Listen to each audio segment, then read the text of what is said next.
Ciencias Sociales y Humanas de UNESCO en su oficina en Montevideo. Esta actividad la estamos organizando desde la UNESCO durante estos días de conferencia Claxo, y realizamos esta actividad en el marco de la celebración de los 70 años de la Declaración Universal de los Derechos Humanos. Esta actividad hace parte de una serie de actividades que organizaremos a lo largo de Conferencia Claxo por parte de UNESCO, que realizaremos entre hoy y mañana, actividades que tienen que ver hoy con derechos humanos y ciencia, pero habrá también una serie de actividades relacionadas con bioética, desigualdades, diálogo intercultural, transformaciones sociales, que por supuesto los invitamos a todos y a todas a que nos acompañen durante estas jornadas. Esta sesión que organizamos hoy sobre la ciencia como derecho humano es una iniciativa que por supuesto va en el corazón del trabajo de la UNESCO, de nuestro mandato, y qué mejor espacio que una conferencia como Claxo para poder debatir, discutir y profundizar sobre este tema. Para iniciar, yo quiero darle la palabra a la subdirectora general para Ciencias Sociales y Humanas de la UNESCO, la señora Nada Al-Nashif, quien nos acompaña hoy, ha venido desde París para acompañarnos en esta actividad. Nada.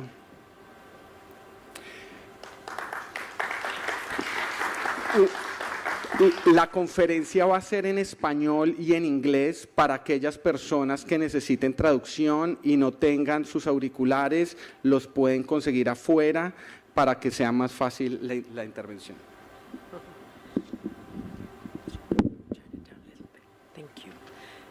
Thank you. Good morning, ladies and gentlemen. I apologize for my lack of Spanish, but there is interpretation, as you just heard. I'm really delighted to welcome you to this panel discussion on science, human rights, a critical topic that has finally come to the forefront of the global debate. Although enshrined already in the Universal Declaration of Human Rights from 1948, the right to share in scientific advancement and its benefits remained at the vanishing end of economic, social, and cultural rights themselves underdeveloped for a very long time. The importance of remedying this very long inertia cannot be overestimated. The inspired drafters of the Universal Declaration for Human Rights had fully grasped the critical role of science in the promotion of social justice and equality. The linkage becomes apparent if one considers the place of science in human history in general, but particularly over the last several decades. As engines of growth and wealth, scientific innovation has improved our well-being and pushed back many borders that seemed unmovable at some stage.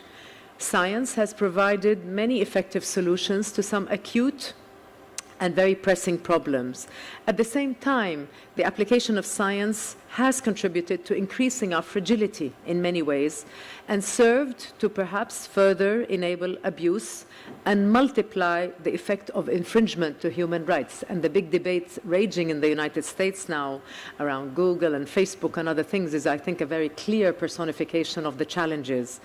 It is our responsibility, therefore, to ensure that science and its applications are in harmony with the full set of universal standards. The human rights approach to science must be at the heart of what we want to be a sustainable future. This is fully in line with the vision of Agenda 2030, the Agenda for Sustainable Development. The vision of leaving no one behind is underlying the achievement of many of the 17 Sustainable Development Goals, which implicitly and explicitly in some places rely on harnessing the transformative power of science, technology, and innovation. A key step in transforming this aspiration into real impact for human dignity and for livelihoods in the global south, equally as in the global north, is to define the normative content, to elucidate the related state obligations, and also to consider what are the necessary conditions for this implementation. It is really encouraging that the Committee on Economic, Social and Cultural Rights, the body that oversees the implementation of this international covenant, has embarked in that difficult undertaking. And it's a really great pleasure for us that we have Mr. Miquel Mancisidor with us. He's the main driver of this process, and it's a special pleasure that he could make the time and that we have him here, and he's going to be next this morning. All these considerations underscore the pertinence of placing the focus of today's panel, which, as Andres mentioned, is also a commemoration of the 70th anniversary of the Universal Declaration, on the human rights-based understanding of science. Our choice is twofold. First, we want to highlight the wisdom and the pioneering vision that were at the core of this fundamental document, the Universal Declaration, which was really an ode to human civilization and its many accomplishments. At the same time, we want to make sure that we understand perhaps that we have been a little bit negligent in operationalizing the full content of the Universal Declaration and understanding how we now have to move very quickly and urgently to making sure that we have this universal understanding. I'm also happy, therefore, that we have Claxo very much in this event with us, and a very distinguished person of the new Executive Secretary, Karina Batiani, and I'm really delighted that Karina is with us today. I think this speaks to the continuation of the partnership between UNESCO and Claxo in this very important endeavor. Just a word about UNESCO. UNESCO was, of course, created in 1945 with a mandate to promote peace, the advancement of scientific cooperation, and the closely connected promotion of intellectual solidarity of mankind, humankind, were explicitly acknowledged in its constitution as the prerequisites to peace. And this is at the heart of our commitment to education and culture and communication and information as well. The organization undertook immediately after the adoption of the Universal Declaration to promote it throughout our fields of competence. In conformity with that commitment, we played a very constructive role in the negotiations on the articulation of the right to enjoy the benefits of scientific progress and its applications, particularly in the preparations for the International Covenant on Economic, Social and Cultural Rights and its Article 15. More recently, we have worked hard to bring this right back to the forefront, as I said, of global debate. First, we have a continuing body of work in the fields of bioethics and the ethics of science and technology, driven again by a series of standard-setting instruments. These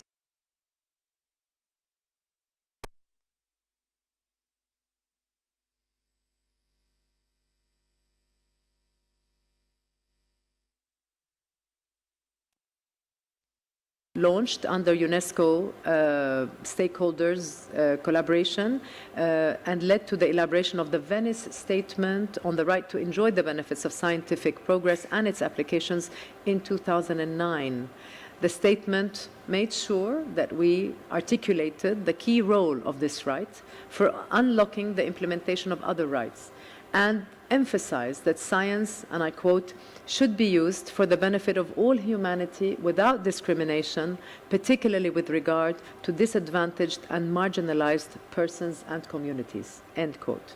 And the most recent achievement, which we're very proud of, is the recommendation on science and scientific researchers, which our member states adopted last year. Of course, it's a non-binding instrument, but it remains a very important effort to basically refine our understanding about the role of science, especially in view of the very profound. Lo está viviendo. Nuevamente está basado en los principios de la Declaración Universal, pero su fortaleza principal es el enfoque realista que le trae al debate. Aboca por una conexión más fuerte entre la investigación científica, la paz y la promoción del bienestar humano. exhorta a una participación más activa de los ciudadanos en la ciencia a través de la creación de una cultura de la ciencia y una educación más fuerte en ciencia, así como la remoción de barreras, especialmente para la participación de mujeres y otros grupos subrepresentados. Por ejemplo, las mujeres son a nivel global 1/3 apenas de los investigadores. Esto, claro, es un promedio. En el mundo subdesarrollado las estadísticas son aún más inclinadas. Entonces, estamos en un punto crítico en términos de la ciencia, a pesar del clima general que debemos ver como inconducente para los derechos humanos y la resistencia al multilateralismo, la resistencia a algunos de estos derechos. Sabemos que hay una conciencia creciente sobre el rol de la ciencia y su impacto positivo. UNESCO va a continuar su trabajo de defensa en este sentido. Más temprano este mes dedicamos una celebración al Día Mundial de la Ciencia, el 10 de noviembre, para la reflexión de la ciencia como derecho humano. Al mismo tiempo sabemos que necesitamos perseguir la reflexión sobre los desafíos clave y buscar soluciones prácticas. Esto requerirá una amplia red de sociedades. Por eso tengo el agrado de tener este panel tan distinguido y le voy nuevamente a dejar la palabra a Andrés para que presente a los panelistas. Creo que van a tener la oportunidad de explorar algunos de los debates clave a medida que reafirmamos el derecho universal del acceso a la ciencia y entender cuánto todavía tenemos por hacer juntos. Creo que necesitamos continuar abordando esas barreras, rompiendo esas barreras y reconstruir algo de lo que todos estaremos muy orgullosos, construyendo la maquinaria de los derechos humanos y los principios de los derechos humanos. Muchas gracias por estar aquí una vez más y espero que esta discusión sea muy productiva. Gracias, Nada. Este evento también está siendo transmitido vía streaming por el canal de YouTube de UMED e invitamos a todos a seguirlo también por redes sociales. Ahora le queremos dar la palabra y también la bienvenida a la nueva secretaria general de Claxo, Karina Battiani, quien muy amablemente nos ha acompañado la mañana de hoy. Karina.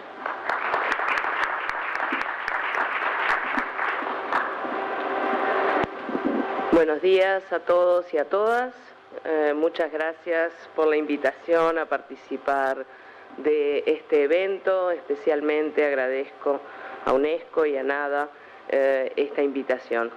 Efectivamente, desde el domingo he sido electa como secretaria ejecutiva de Claxo para el próximo periodo y creo que es una buena oportunidad para reafirmar nuestro compromiso como Claxo en torno a la producción de conocimiento y al trabajo científico, y además también reafirmar nuestro interés de profundizar el vínculo y la cooperación con UNESCO en torno a este y otros temas. Claramente el enfoque de la ciencia como derecho humano, ¿verdad? La ciencia como un derecho, la ciencia como igualdad de oportunidades, la ciencia como capacidad de libertad de investigación y principalmente lo que más me importa destacar y que es uno de los objetivos centrales de Claxo, del Consejo Latinoamericano de Ciencias Sociales, es la producción de conocimiento, pero con un objetivo muy particular, que es el de la transformación social, es decir, el de la transformación de nuestras sociedades hacia sociedades más justas, igualitarias e inclusivas. Si miramos un poco atrás, podemos reconocer obviamente la modernidad como el momento, ¿verdad?, en que se le da lugar a la ciencia, se le da lugar central a la ciencia en el desarrollo de la humanidad y por lo tanto el conocimiento asociado al desarrollo de las sociedades y a grandes avances vinculados principalmente al área de la salud, de la educación, de la producción tecnológica. Sin embargo, también sabemos que ese acceso al conocimiento y sus beneficios no se produjo de manera igual y que muchos, la gran mayoría, ¿verdad?, han quedado por fuera de estos avances del conocimiento y que lamentablemente y particularmente en nuestra región el conocimiento se ha vuelto elitista y muchos quedan por fuera, muchos y muchas quedan por fuera de esta posibilidad de trabajo. Esto sin duda además fragiliza las democracias y esa es una preocupación central hoy para Latinoamérica. La no posibilidad de acceso al conocimiento y de contar con las herramientas que el conocimiento nos permite también para comprender la realidad es uno de los elementos que está fragilizando la democracia en nuestro continente. Allí creo que como CLACSO, como Consejo Latinoamericano de Ciencias Sociales, tenemos un trabajo muy específico para hacer en términos de la inclusión de más y más personas en el acceso al conocimiento, quizás aplicando también esta consigna de leaving no one behind, no dejar a nadie fuera, ¿verdad? Creo que tenemos que tomarla particularmente en serio y allí una de las propuestas centrales para nosotros tiene que ver con la formación de las nuevas generaciones y particularmente la preocupación por formar jóvenes investigadores e investigadoras en todos los países de América Latina. Y eso a su vez me remite a dos desafíos al que le estamos prestando particular atención en CLACSO y que van a ser ejes prioritarios de la gestión que iniciaré en enero al frente de CLACSO. El primero de ellos es el acceso abierto al conocimiento. Este siempre ha sido una bandera para CLACSO, una bandera importante, pero pensamos que debemos profundizar aún más las alianzas, por supuesto, con Redalic, como ya lo estamos haciendo, pero también en torno a las nuevas iniciativas, Dora, Amelie, etcétera, que hoy de tarde sé que van a ser presentadas en el marco de este foro. El acceso abierto al conocimiento para CLACSO es una barrera irrenunciable. Todas nuestras producciones están en acceso abierto y creemos que es absolutamente clave en un continente como el latinoamericano y además promover también la publicación de los resultados de las investigaciones y de la producción de conocimiento de nuestros investigadores e investigadoras, defendiendo el idioma español como un idioma en el que también se produce y se difunde el conocimiento. Esto no quiere decir negar la producción de conocimientos en otros idiomas, pero defender la posibilidad de que los y las latinoamericanas podamos expresar nuestros resultados de investigación en nuestro propio idioma. Y eso me remite al segundo desafío que queremos también discutir y donde esperamos trabajar en conjunto con UNESCO, que es la evaluación académica en torno a las investigaciones que se producen en nuestro continente. Hoy en día estamos todos los que trabajamos en investigación sometidos a criterios que primero no son propios de las ciencias sociales y segundo no necesariamente responden a las condiciones de trabajo y de producción que tenemos en nuestras universidades y centros de investigación. Queremos dar una discusión, es uno de los compromisos para el próximo año. Queremos dar una discusión sobre los indicadores de evaluación académica, los indicadores de evaluación del conocimiento y allí esperamos contar con el apoyo y con el trabajo conjunto de UNESCO para esto. Necesitamos discutir esos criterios y proponer alternativas desde nuestra región para este tipo de indicadores. También otra preocupación que tenemos en CLACSO, recuerden que CLACSO hoy es una organización que tiene 600 centros, principalmente de América Latina, pero también de fuera de la región, es la incorporación en la reflexión sobre la producción de conocimiento científico de la perspectiva de género y cuál es el papel de las mujeres en particular en este tema. Para ello, además, me gustaría mencionar todas las iniciativas en torno a la incorporación de las mujeres en las áreas duras de la ciencia, es decir, la ciencia, la tecnología, las ingenierías y las matemáticas, los proyectos que ya están en curso a nivel regional, donde casualmente Uruguay y Argentina son además países pilotos en este punto, y pensar cómo podemos también profundizar este tipo de iniciativas. Nuestra idea es apoyar esta consigna de no dejar a nadie atrás en temas de conocimiento y prestar particularmente atención a que en este no dejar a nadie atrás, las mujeres y los jóvenes no queden detrás, incorporando la perspectiva de género y la perspectiva generacional como ejes centrales de nuestro trabajo. En este sentido, saludo esta iniciativa, este foro que hoy comienza, y también lo que va a ocurrir en la tarde con la discusión específica de Open Access o conocimiento abierto, y manifestar una vez más la intención de trabajo conjunto Claxo, UNESCO en estas iniciativas que esperamos se profundicen en los próximos años. Muchas gracias.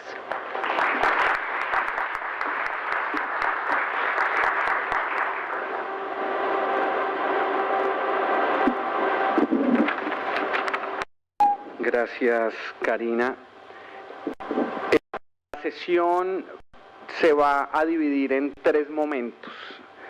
Vamos a ir hasta las 12 del mediodía y va a tener 3 momentos. El primero de ellos tendremos una conferencia magistral que nos pondrá sobre la mesa esta importante discusión que queremos tener ahora.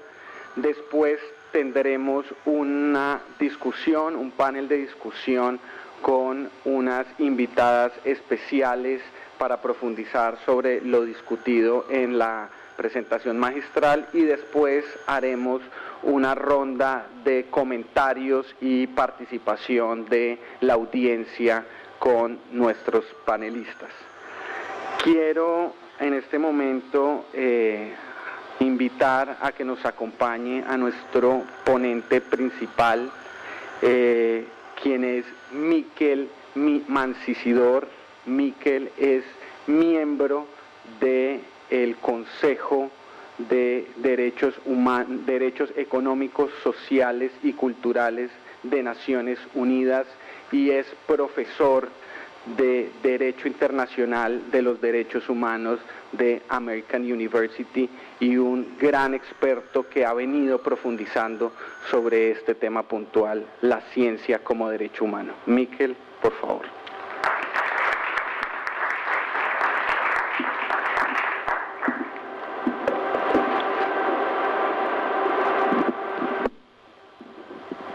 Buenos días, muchísimas gracias por la presentación y muchísimas gracias por la invitación al Claxo, cuya secretaria general Karina Batiani tenemos la oportunidad de tener entre nosotros. Muchísimas gracias por la invitación, y también a la UNESCO, cuya subdirectora general de Ciencias Sociales y Humanas, Nada Al-Sharif, también tenemos entre nosotros. Y quiero decirle que es realmente un placer haber escuchado sus palabras. Quizá más cerca, sí. Estaba diciendo que ha sido un placer, pero muy sincero además, y casi un orgullo también, en tanto yo he trabajado en la UNESCO durante 10 años, fui director del Centro UNESCO en el País Vasco y siento la UNESCO como mi organización. Por lo tanto, no solo es un placer, sino es un orgullo también haber escuchado sus palabras. UNESCO, como luego veremos, ha sido una institución clave en la relación entre la ciencia y los derechos humanos y la consideración de la ciencia como un derecho humano, que es el asunto del que vamos a tratar hoy. Ver que la UNESCO está otra vez tomando el liderazgo mundial en esta cuestión de la ciencia como un derecho humano me llena de alegría, y quería felicitarle, aprovechar aquí la presencia de la subdirectora general de Ciencias Sociales y Humanas para felicitarle y animarle a seguir por este camino. Traigo una presentación, tengo 20 minutos para presentarles un tema tan importante y que a mí me interesa tantísimo como el derecho humano a la ciencia. En 20 minutos casi lo que voy a hacer es más apuntar posibles temas de debate. hacer algunas afirmaciones, en algún caso incluso un poco provocadoras, a efectos de despertar el interés, casi presentar temas posibles que luego podamos debatir, más que intentar resolver cuestiones muy de fondo en estos 20 minutos. Les propongo una presentación que trate, sí, por favor, tres temas. Uno, una presentación histórica, por dos razones. Una, estamos celebrando el 70 aniversario de la Declaración Universal de los Derechos Humanos. Consecuentemente, es el momento de recordar dónde se origina el derecho humano a la ciencia. Pero además hay una razón muy de fondo, y es que para conocer el contenido, la ambición, el impacto, la potencialidad de cada uno de los derechos humanos es clave, es importante, es imprescindible conocer la historia del derecho internacional de los derechos humanos y de cada uno de esos derechos. Pero especialmente lo es en el derecho humano a la ciencia. Conocer el origen y cómo se fue construyendo el derecho humano a la ciencia es imprescindible para conocer la ambición y la potencialidad futura de este derecho. Luego, muy brevemente, alguna cuestión de contenido normativo, pues no nos va a dar tiempo. Voy a apuntar algunos elementos y luego, si alguien quiere en el debate, pues podemos profundizar. Y finalmente nos iremos de hace 70 años a la actualidad, del año 48 al 2018, y veremos cómo está el proceso ese de la subdirectora general. Nos ha reconocido que todos los estados, la sociedad civil, los organismos internacionales, los comités de Naciones Unidas, la propia UNESCO, no ha estado a la altura a lo largo de estos 70 años de desarrollar este derecho humano a la ciencia. ¿Qué estamos haciendo en el 2018 ahora para desarrollar este derecho humano, y cómo todos nosotros, cada uno en su organización, cada uno en su ámbito de responsabilidad, podemos participar en este proceso? Por lo tanto, ¿dónde nace este derecho? ¿Cuándo surge? En un contexto histórico muy concreto. Y es una fotografía icónica en este sentido para entender el momento en el que la ciencia se empieza a relacionar con los derechos humanos. Esta fotografía es el hongo de Nagasaki, porque es la fotografía más espectacular, pero nos podríamos hacer referencia a la primera bomba atómica en Hiroshima. Es el momento, y que digo icónico, el punto de inflexión en que la comunidad internacional cae en la cuenta de la potencia de la ciencia puesta al servicio de la destrucción, de la muerte, de la guerra. Toda la potencia casi infinita de la física de principios de siglo, desde Einstein, la física cuántica, los años las 2 o 3 primeras decenios del siglo XX, toda esa potencia del conocimiento puesto al servicio de la destrucción.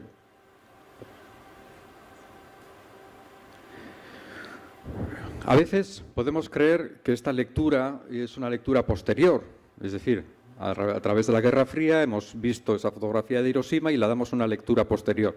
Pero podemos pensar que en aquel momento se vivió de otra forma. No, les pongo 2 periódicos norteamericanos del día siguiente de Hiroshima, es decir, con el cambio horario todavía no hacía 24 horas, hacía 8 o 10 horas de Hiroshima. Y en 8 o 10 horas ya eran conscientes del cambio de paradigma que les estamos diciendo. Fíjense de los titulares. La bomba que cambia nuestro mundo. Y el subtitular de arriba. La ciencia americana, pero bueno, la ciencia en este caso podríamos decir, abre una nueva época. Es decir, la idea esa de que una nueva época se abre estaba ya desde el mismo momento, no es una invención posterior, no es algo que hemos creado a la hora de releer la historia 50 años después.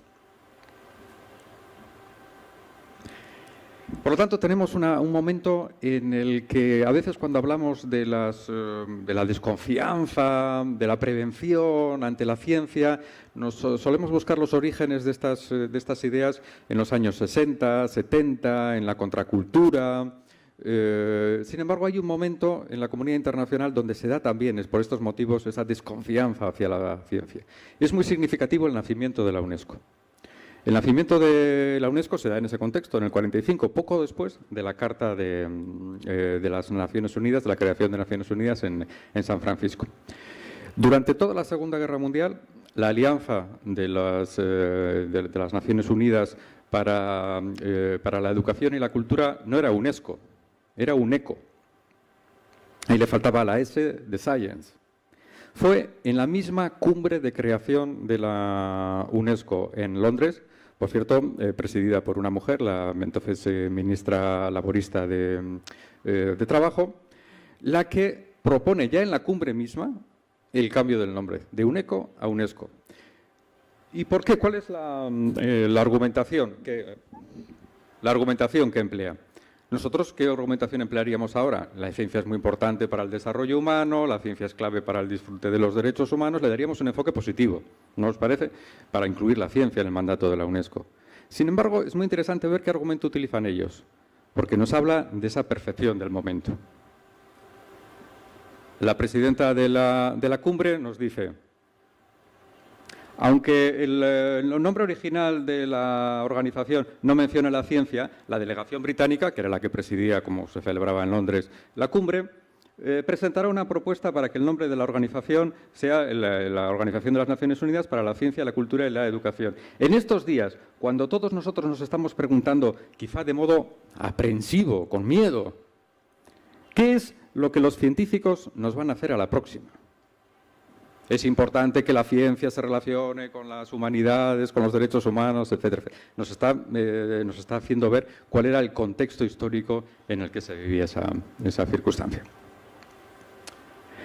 Otro elemento de ese contexto histórico, ustedes conocen, si les digo que es esta foto, dirán los juicios de Nuremberg. Bien, los juicios de Nuremberg más famosos son los primeros que se hacen a los jerarcas nazis, donde están algunos de los grandes, como Goering, pero realmente los juicios de Nuremberg se llaman los juicios en plural porque es una serie de juicios.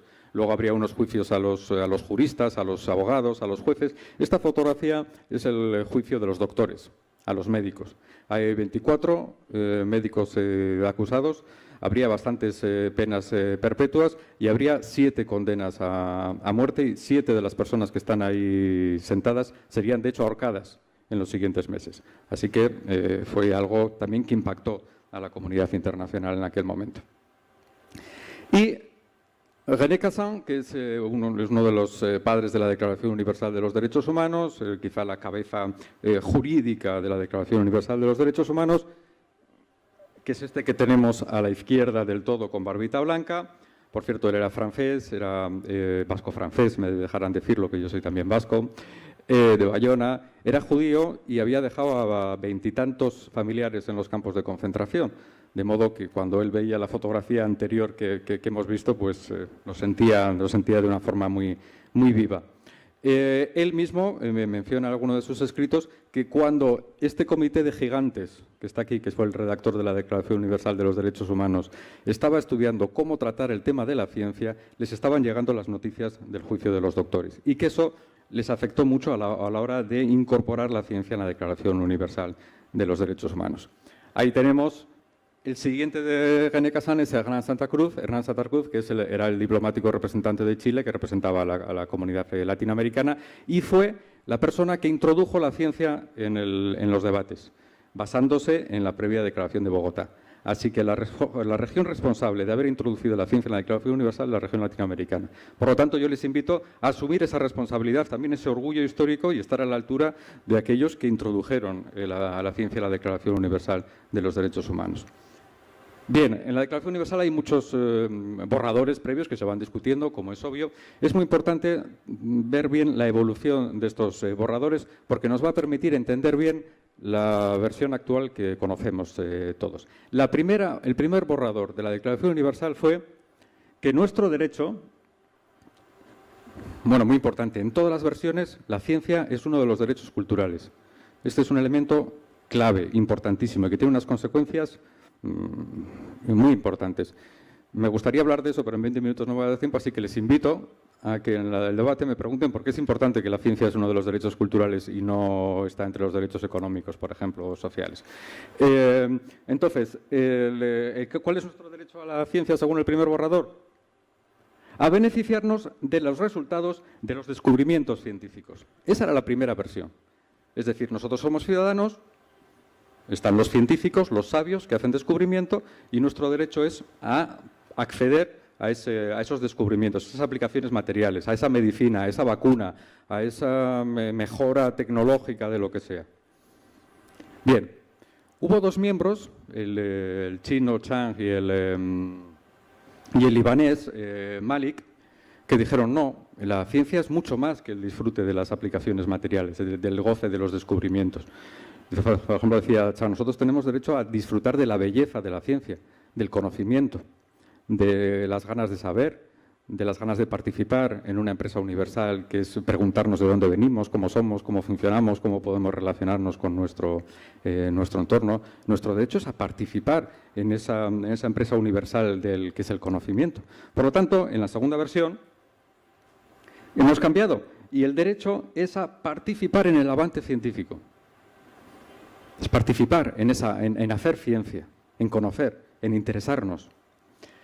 Bien, hubo algunos más clásicos, René Cassin entre ellos, que dijimos, bueno, seamos serios, nosotros no podemos participar en la ciencia. Algunos otros miembros, como el chino y el libanés, decían, no, cada uno, claro que podemos participar, cada uno en la medida de nuestras capacidades, de nuestros intereses, de nuestras ilusiones. Cuando hoy hablamos de Citizen Science, que nos parece una cosa novedosísima, solo posible con las nuevas tecnologías de la información, algo que hemos descubierto anteayer por la mañana, estaba en ese debate de esos gigantes en el año 47 y 48. ¿Cómo los ciudadanos participan en hacer ciencia? No lo llamaban así, pero la idea está ahí. Por lo tanto, quien quiera trabajar en Citizen Science tiene todos los instrumentos para irse al 47 y decir, eso está en la Declaración Universal de los Derechos Humanos. Bien, como había este debate, llegamos a la versión final. La versión final es la que conocemos hoy. Toda persona tiene derecho a participar en el progreso científico y en los beneficios de que él resulten. Si ustedes leen esta frase fuera del contexto histórico, no se ve tan claro como si vemos el distinto proceso que hay dos ideas: participar y beneficiarse. Esa es la idea clave para entender el derecho humano a la ciencia, que tiene dos partes. Derecho a participar en esa empresa universal que es la ciencia, cada uno con sus capacidades, con sus limitaciones, con sus intereses, con sus medios, con sus ambiciones, y además beneficiarse. Tiene dos elementos, dos características, dos partes.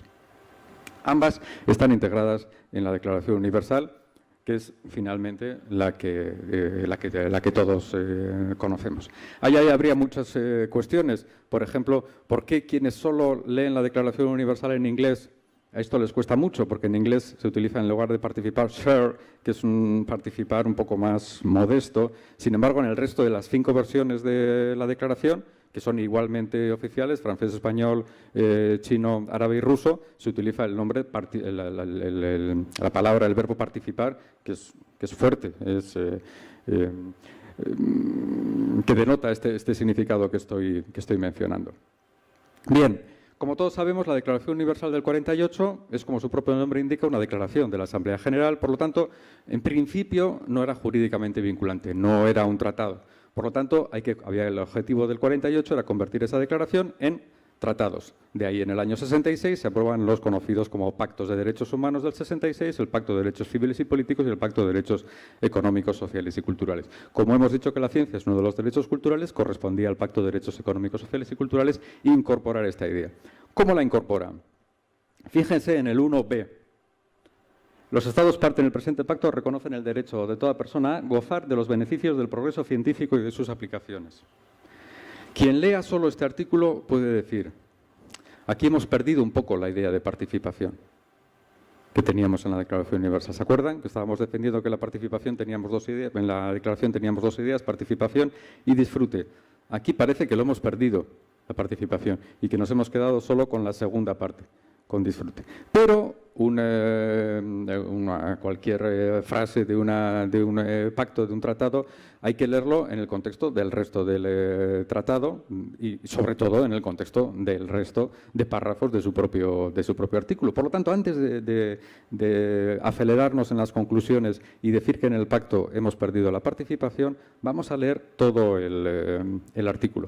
Y vemos que en el segundo tiene mucho más que beneficiarnos de las aplicaciones materiales de la ciencia. Fíjense, dice que los Estados deberán adoptar medidas, no dice será recomendada, se valora, se recomienda, se comparte el interés de... No, estamos ante un tratado, por lo tanto, jurídicamente vinculante, y se habla en términos jurídicos vinculantes de deber adoptar medidas. Y se hablan las necesarias para la conservación, el desarrollo y la difusión de la ciencia. Eso no tiene que ver con únicamente con beneficiarse de las aplicaciones. Tiene que ver con conocer, con participar, con saber, con difundir, con divulgar, con aprender, con participar. Luego, la libertad de investigación científica y, por fin, para el debate dejo la cuestión de la cooperación internacional en materia científica. Pero podemos ver que, leyendo todo este artículo en su integridad y a la luz de lo que sabemos de la Declaración Universal, podemos decir que seguimos teniendo un derecho que es a participar y que es a beneficiarnos. La Declaración Universal, como su propio nombre indica, es universal. Los pactos son de aplicación para los estados que lo hayan ratificado. ¿Cuántos estados han ratificado a día de hoy de este pacto? Pues son 169 estados a los efectos de Claxo, de nuestro entorno, todos los que participamos en esta reunión.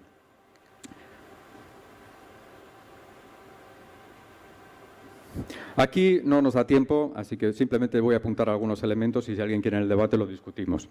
¿Cuál sería el contenido normativo? Lo hemos visto, a participar, a acceder, la conservación, el desarrollo y la difusión de la ciencia, la libertad de la investigación científica y la parte de cooperación internacional. Otras ideas, ¿cuáles son las obligaciones del Estado? ¿Cómo se aplican las obligaciones? Tendríamos que leer el artículo 2.1 y tendríamos que ver que hay obligaciones tanto de respetar, de proteger como de garantizar. Sé que esto está dicho muy rápido, pero es solo a efectos de si alguna de estas ideas les interesa para el debate.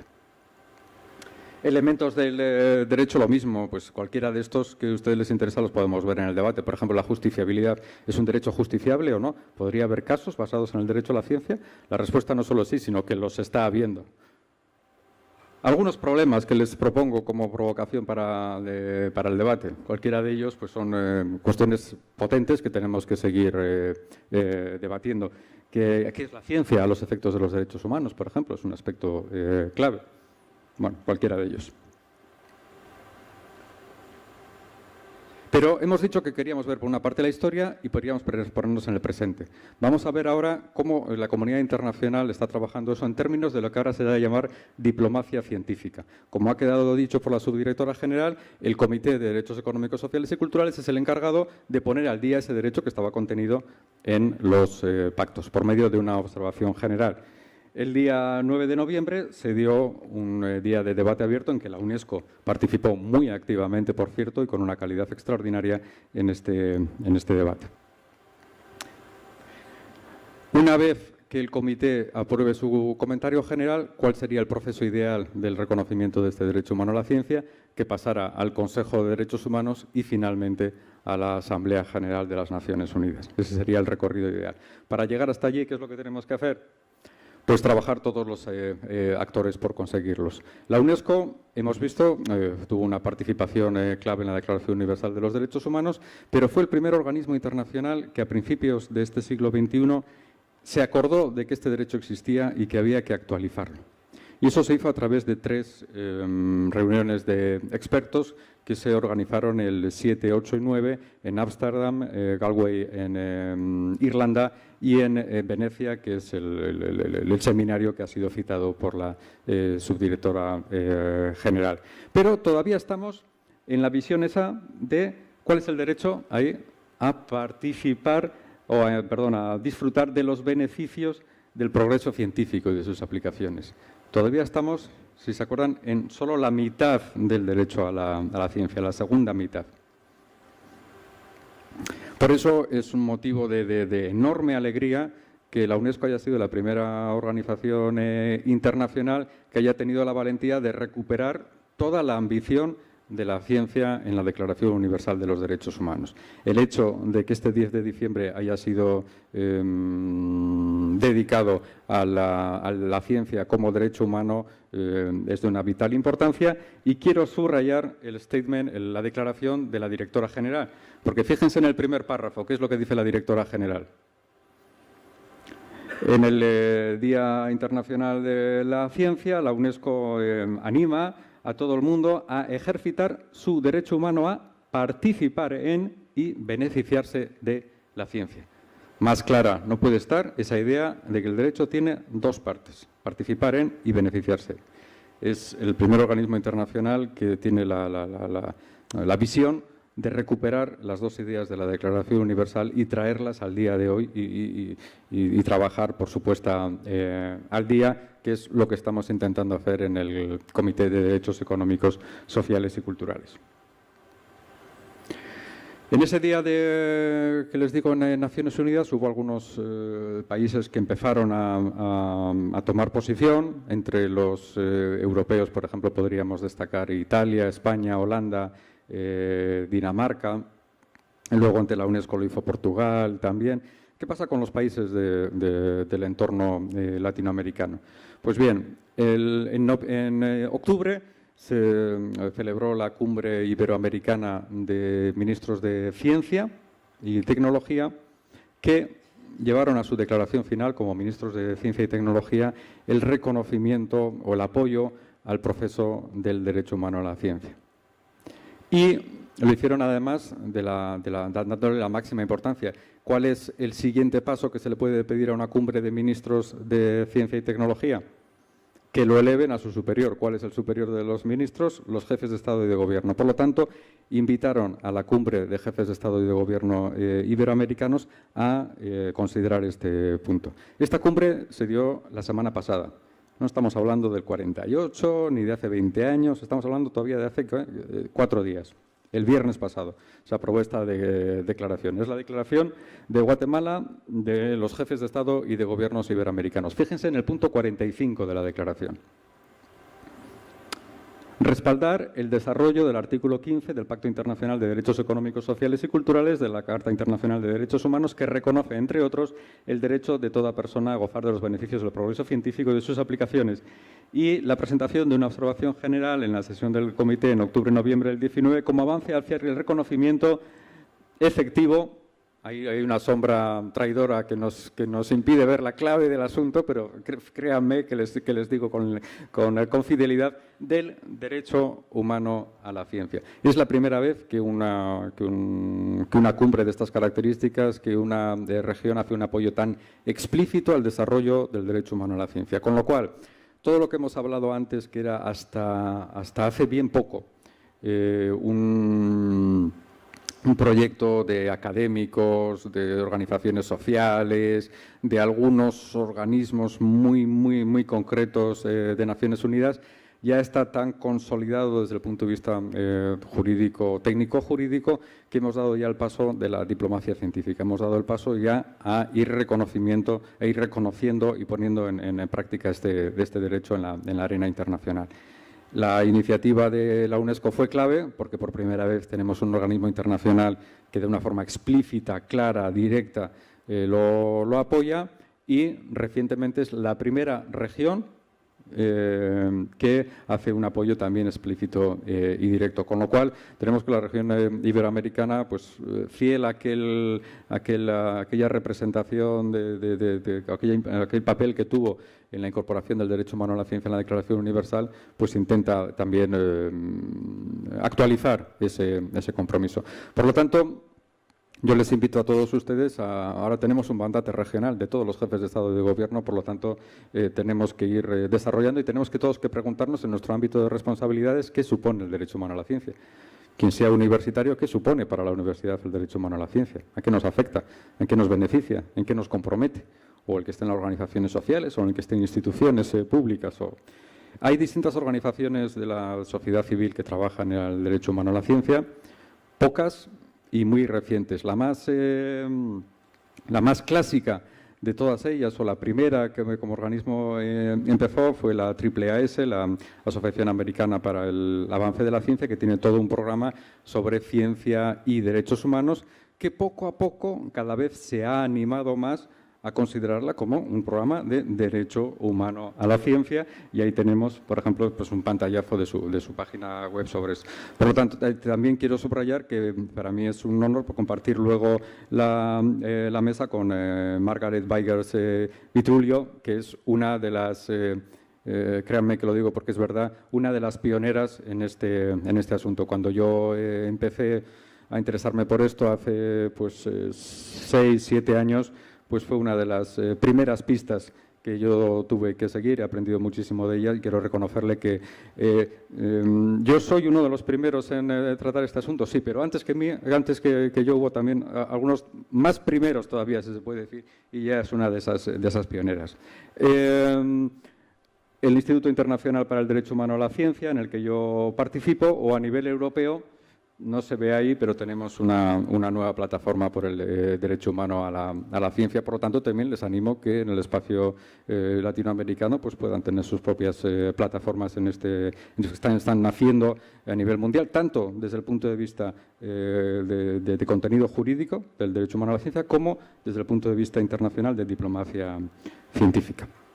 Bueno, pues como han visto, hemos intentado hacer un repaso al derecho humano a la ciencia, partiendo de la historia para entender su ambición y sus posibilidades, algo del contenido, aunque hemos pasado muy rápidamente, y lo más importante, qué se está haciendo ahora la comunidad internacional y cómo vemos que es algo vivo y que está en marcha y a lo que les animo a sumarse. Muchísimas gracias.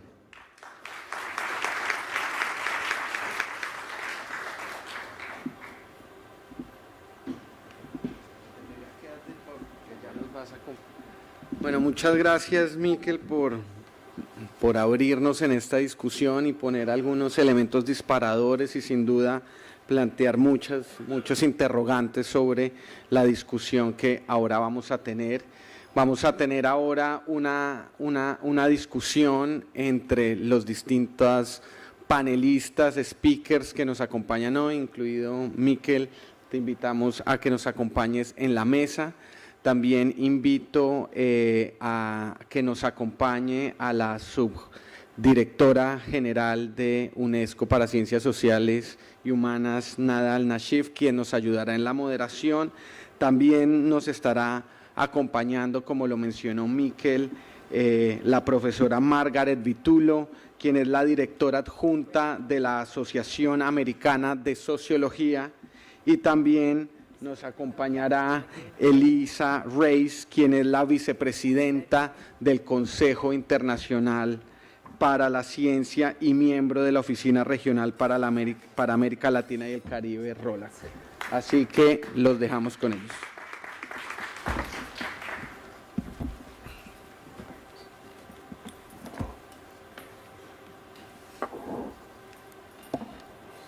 Wonderful. Thank you very much, everyone. And I think that was a very exciting start. Thank you, Miquel. We're going to come back and ask you lots of questions, I hope. To kick it off, we have two very distinguished presentar a dos expertas muy distinguidas, académicas. Son dos personas brillantes, dos personas que en la escena global y en el continente americano al mismo tiempo, y es un placer tenerlas con nosotros. Les voy a pedir a Margaret y a Elisa que se presenten ellas mismas. Voy a comenzar con Margaret, por favor, unas palabras sobre quién sos y qué es lo realmente importante para vos en esta discusión, y luego pasaremos a las preguntas. Veamos, ¿me pueden escuchar? ¿Está funcionando? ¿Sí? ¿Bien? Bueno. ¿No? No está bien. Y ahí sí, ahí está. Vamos, muy bien. Bueno, yo soy Margaret Vitulo, soy la directora adjunta de la Asociación Sociológica de los Estados Unidos, y tuve la buena fortuna de trabajar con los derechos humanos y la intersección entre derechos humanos y ciencia por una gran parte de mi carrera, de distintas formas y en distintas épocas. Algunos de los trabajos más tempranos que hice en derechos humanos y ciencia fue la aplicación de la ciencia a la investigación de derechos humanos, mirando al lado contrario ahora, pensando en cómo ciencia, en la ciencia como un derecho humano, pero yo ingresé en este campo pensando en la ciencia como al ser puesta al servicio de los derechos humanos a través de algunas comisiones en Haití, Guatemala y Sudáfrica, donde trabajé como consultora ayudando a los investigadores en derechos humanos a entender cómo hacer recolección sistemática de datos sobre abusos de los derechos humanos. Esta es una parte de una historia muy triste, pero una historia muy importante de las comisiones de verdad en todo el mundo. Mientras la gente reconocía que los perpetradores de violaciones de los derechos humanos deberían ser culpados, tendríamos que tener información científica para hacer que esta gente sea responsable. Un pequeño ejemplo, cuando Milosevic fue enjuiciado en la Corte Penal Internacional en La Haya, él declaró que toda la gente que estaba huyendo de Serbia estaba huyendo debido a los bombardeos norteamericanos, que sus tropas no estaban haciendo nada y que no existía ningún genocidio. Pero había un sociólogo, un científico social trabajando en la frontera, entrevistando a las personas que escapaban y cruzaban la frontera. La pregunta clave que les preguntaba, ¿de qué estabas escapando?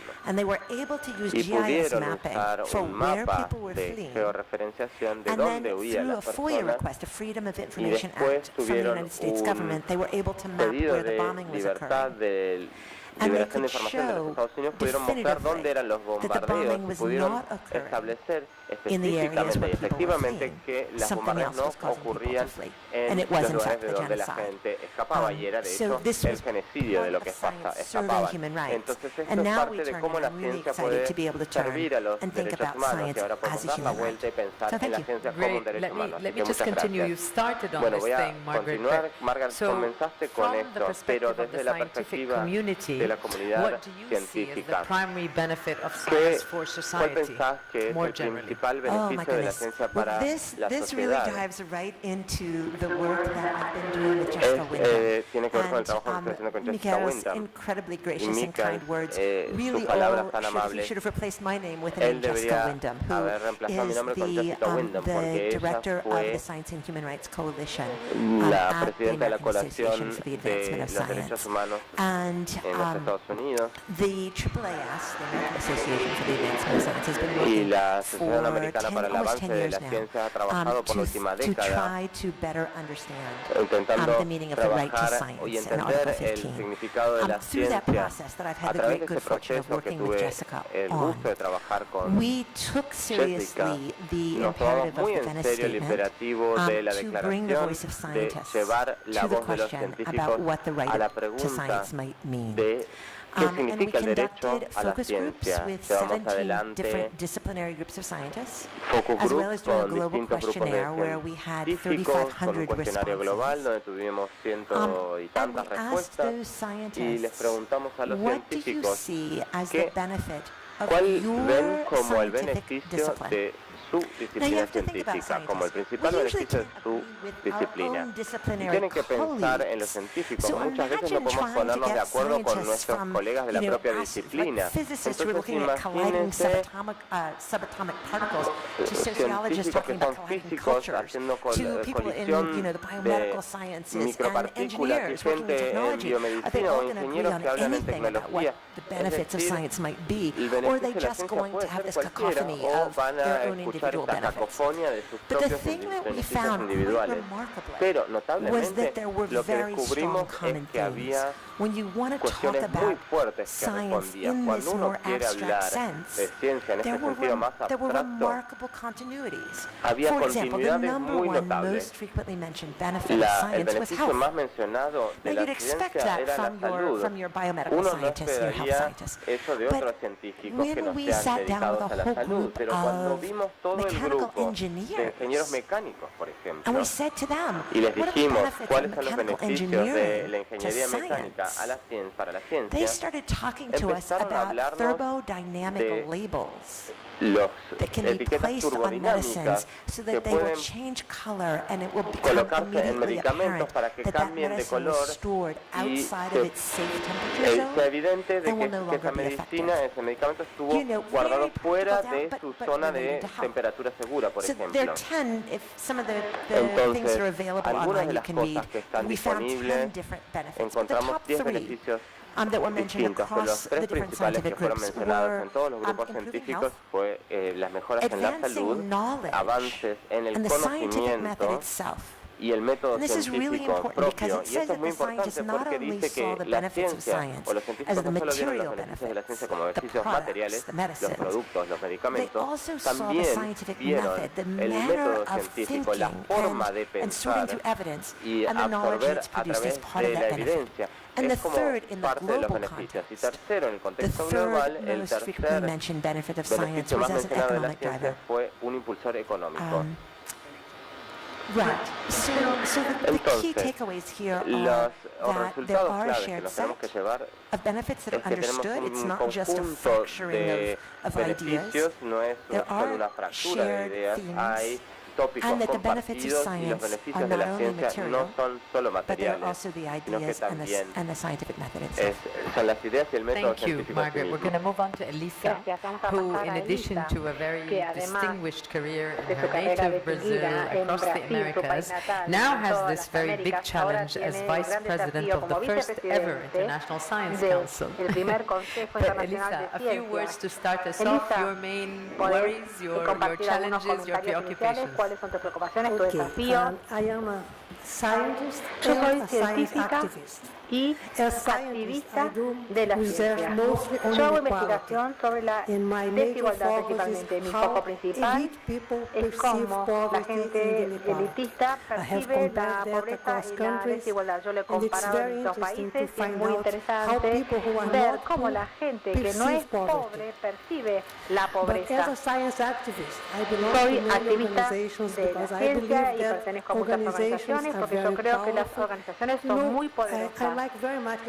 Me gusta mucho la definición de organización de Max Weber, que dice que las organizaciones son la probabilidad de acciones humanas específicas. Así que si queremos que la ciencia avance como un derecho humano, tenemos que crear y forzar oportunidades y probabilidades para que haya acciones específicas.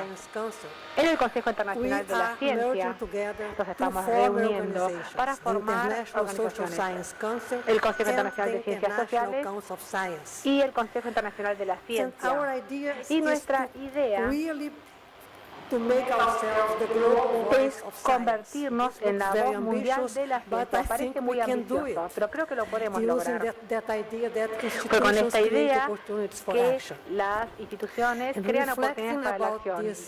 Y al reflexionar sobre esta misión, siempre creo que para que la ciencia sea un derecho humano tenemos que considerar dos cosas: la ciencia para la política y la política para la ciencia. Y estos dos objetivos, en comparación con lo que se acaba de decir sobre la ciencia como un derecho humano, en el sentido completo, no los beneficios de la ciencia, sino también la participación de la ciencia, tiene que contemplarse al mismo tiempo. Esa es probablemente mi primera pregunta. Get all these insights and turn them into real policies. None of this would make any difference if we are not able to convince policymakers in this age of fake news and truth that is not so honest and many troubling phenomena. So how can we promote the evidence-based policymaking that you are committing to? Políticas basadas en pruebas, en evidencia. Yo creo que uno de los pasos más importantes que estamos haciendo ahora para posibilitar esto es trabajar arduamente en el área transdisciplinaria. Siempre y cuando nos manejemos dentro de nuestras fronteras, descubrimos ciertas cosas, pero sabemos que el mundo es mucho más complejo que eso. Entonces, cuando uno trata de integrar distintos conocimientos, no solamente el interdisciplinario y superficial, sino cuando trabajamos sobre los problemas verdaderos, más que las creencias disciplinarias específicas, podemos avanzar más allá de las fronteras. Entonces, si pensamos en los objetivos de desarrollo sostenible, es posible ver que la ciencia ha sido muy importante en el avance de los ODS. Si pensamos en la pobreza, es el primer objetivo que estamos contemplando. Sabemos, para poder erradicar la pobreza, tenemos que tener en cuenta todos los demás ODS, porque todo es interdependiente. Entonces los esfuerzos transdisciplinarios han sido muy importantes para poder reunir distintas disciplinas para trabajar en pos de una estrategia para poder implementar acciones para abordar los desafíos que nos presentan los ODS. Ahora si pasamos a Margaret, se habló mucho de la participación y del beneficio, como dijo Michael, pero si hablamos de la democratización de la ciencia, la participación es muy importante. Es una prioridad en UNESCO. Estoy pensando en África en particular. ¿Cuál es el papel de la democratización en general? ¿Cómo podemos abordar este desafío en particular, que en parte es estructural, social y cultural, según hemos escuchado? This is such an important question. Es una pregunta sumamente importante. Y me encanta lo que comentó Miquel en su presentación. Las vinculaciones que hizo él entre compartir y la participación. Ambas palabras tienen que ser entendidas dentro del contexto correcto y de este derecho. También en su presentación lo vinculó a los riesgos vinculados a la ciencia. Porque al pensar en la democratización y pensar en la participación, no podemos hacer esto sin pensar también en los riesgos.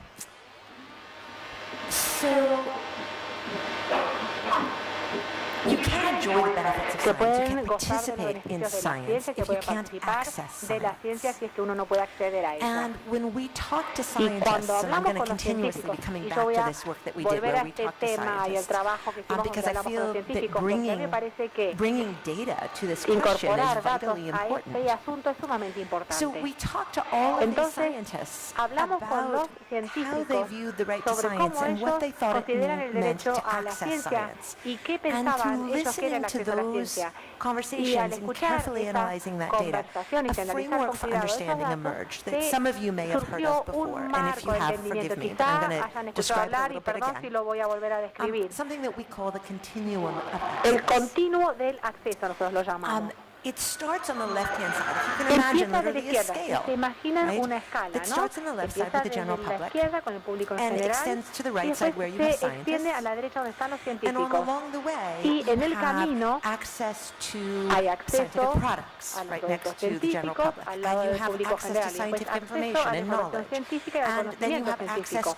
Después está el acceso a la literatura científica o a la bibliografía científica, que puede ser más difícil de entender. Y después tenemos el acceso a algunos de los materiales o datos, y después se tiene acceso a materiales físicos o temas humanos, cuando uno ya está del lado derecho con los científicos. Lo verdaderamente importante que surgió en nuestros datos, donde se encuentra la persona en ese continuo, no es fijo. Depende de los papeles sociales, de las funciones sociales. Entonces, nuestras funciones sociales cambian, son fluidas. Cuando yo estudio mis datos y miro los miles y miles de páginas de transcripciones con los códigos que usamos para analizar los datos, ahí yo soy una científica social, una socióloga. Pero les puedo asegurar que cuando yo me subí al avión, yo era miembro del público general. Así que nuestras funciones son fluidas y cambian. Lo importante dónde debería estar la función de cada persona en ese continuo de acceso depende de la cantidad de acceso que deberían tener, de cuánto deberían poder en cuanto al trabajo con los productos químicos, con los materiales biológicos, acceso a los artículos sobre cómo construir bombas. Esto depende de los intereses de las personas, de sus motivaciones, de su educación y de su bagaje cultural, pero depende de la comunidad de científicos. El gobierno no debe agarrar y decir, tú eres científico y tú eres miembro del público general, sino que a través de la comunidad de científicos, del proceso de revisión por pares, a través del proceso de educación, las personas deben tener la oportunidad de moverse en este continuo. Y si me dan un minuto más, entonces hay tres herramientas esenciales que tienen que existir para que este continuo de acceso funcione.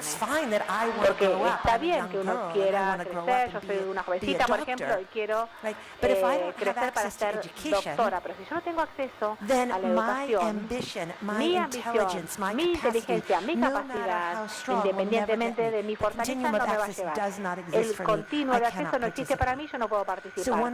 Entonces, una de las tres herramientas clave o de elemento esencial para que exista este continuo es la educación a todo nivel.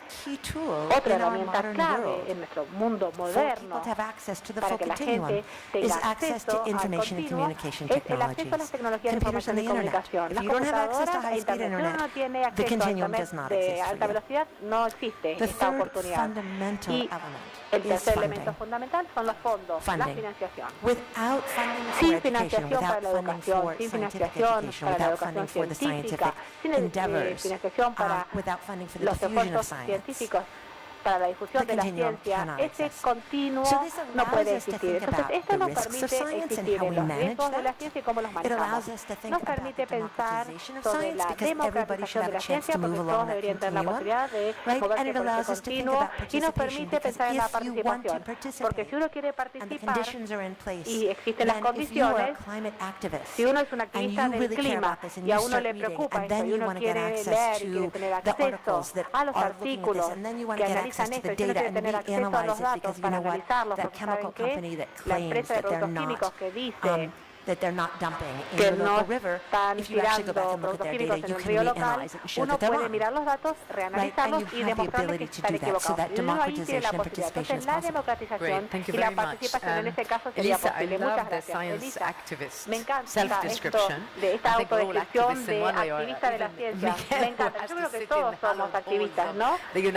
Miquel también, que está en el Consejo de las Naciones Unidas sobre Derechos Humanos, que puede brindar argumentos. ¿Cuál es el papel moderno de la ciencia y de los científicos en esta articulación? ¿Cuál es la obligación? Me gustaría decir que estamos muy orgullosos en UNESCO de ser los pioneros de la primera declaración sobre la ética del cambio climático el año pasado. Estamos tratando de trabajar en un instrumento para fijar estándares para inteligencia artificial, pero nos parece que es una base muy fuerte. ¿Cuáles son las implicaciones sociales? Creemos que podemos hacer más. Yo creo que podemos hablar de estas cuestiones de distintos ángulos. Como dijo Margaret, también ella está hablando, si bien estoy de acuerdo en gran medida contigo, yo creo que hay un aspecto que los científicos tenemos que tener en cuenta. Por más que la gente esté muy educada, sabemos que la ciencia está perdiendo prestigio con los años. Si nos fijamos, las encuestas de opinión en el pasado, los científicos estaban bien arriba, pero ya no. Y yo creo que tenemos cierta responsabilidad por ello. Además de las cosas buenas que tú mencionaste, y con las que estoy de acuerdo, yo creo que nuestras habilidades de comunicación no son muy buenas en cuanto a decirles a las personas qué es lo que hacemos. Por ejemplo, acabo de tener una experiencia en este sentido. Como parte de un grupo de casi 300 científicos sociales, publicamos un informe sobre el progreso social. Tiene que ver con el panel de cambio climático y debatimos sobre qué es lo que hace la ciencia social para tener un mundo más justo. Son 3 volúmenes muy gordos donde evaluamos los avances y también lamentamos las áreas en las que no pudimos ayudar. Sabemos que estamos al borde de muchas posibilidades científicas. Sin embargo, estas posibilidades son amenazas al mismo tiempo para la humanidad. Entonces, ¿qué podemos hacer? El panel fue muy exitoso en términos académicos, publicamos 3 volúmenes, pero después nos dimos cuenta de que les teníamos que decir a las personas que no eran científicos sociales cuál era nuestro mensaje. Entonces, algunos de nosotros Escribimos un libro más breve para el público en general que se llama Manifiesto de Progreso Social y Ideas para una Mejor Sociedad. Todo eso fue publicado por la Cambridge University Press. Es un pequeño paso, pero yo creo que nosotros tenemos la responsabilidad de decirles a las personas qué es lo que estamos haciendo y con qué objetivo. El valor moral de la ciencia es mejorar las condiciones humanas. Entonces, digámosles a las personas cuáles son nuestros compromisos, cómo los estamos abordando. Claro que hay obstáculos. Cada vez que yo escucho una conferencia sobre inteligencia artificial tengo que pedir traducción todo el tiempo. Pero es posible comunicarse. Y yo creo que tenemos que trabajar en ese sentido. Sí, me parece que es un desafío muy importante para la comunidad internacional en torno a la ciencia. Miquel, hablaste sobre los desafíos. Este es simplemente uno de ellos, ¿no? La comunicación. Pero hay una lista de desafíos. Desde tu perspectiva, ¿podrías compartir con nosotros cuáles son los dos desafíos más importantes que ves?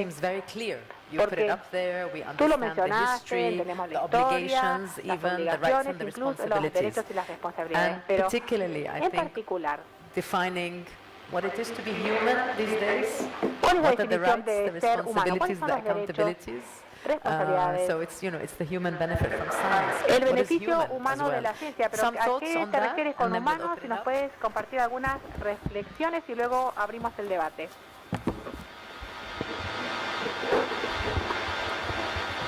Muchas gracias. Los retos en relación a la ciencia y el derecho humano a la ciencia. Yo podría contestar desde dos puntos de vista. Uno, el más estricto de lo que es mi mandato, mis conocimientos, mi experiencia, que sería cuáles son los retos en particular que afronta el reconocimiento universal del derecho humano a la ciencia.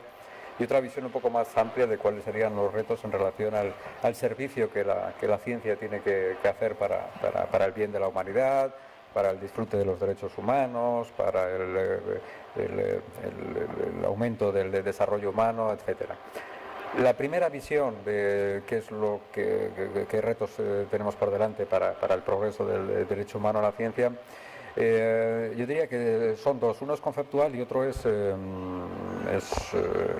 más de participación o de diplomacia en el sentido más amplio, diplomacia cívica. El conceptual es este que hemos intentado debatir aquí. Todavía si le preguntamos incluso a expertos en derechos humanos cuál es el papel de la ciencia en los derechos humanos, nos hablará de acceso a las aplicaciones materiales, acceso a los medicamentos. Esa es la visión más clásica, más tradicional, pero también más reducida, que es la que estamos intentando romper ahora. Incluso cuando Margaret hablaba de acceso. Cuando hablaba de acceso, ¿acceso a qué? La idea clásica es el acceso a los medicamentos, pero para eso estará el derecho a la salud. Si el papel de la ciencia fuera únicamente facilitar el acceso a los medicamentos, la ciencia no sería un derecho humano. Sería un instrumento muy importante, pero sería un instrumento para el disfrute de otro derecho humano, que es el derecho humano a la salud. ¿Por qué la ciencia es un derecho humano? Porque es más que el acceso a las aplicaciones materiales, es el acceso al conocimiento. Lo hemos visto, no lo estamos inventando ahora, estaba ya en los debates del 47-48. Es acceso a los medios. Margaret nos ha hablado de este continuo. ¿Qué son los medios?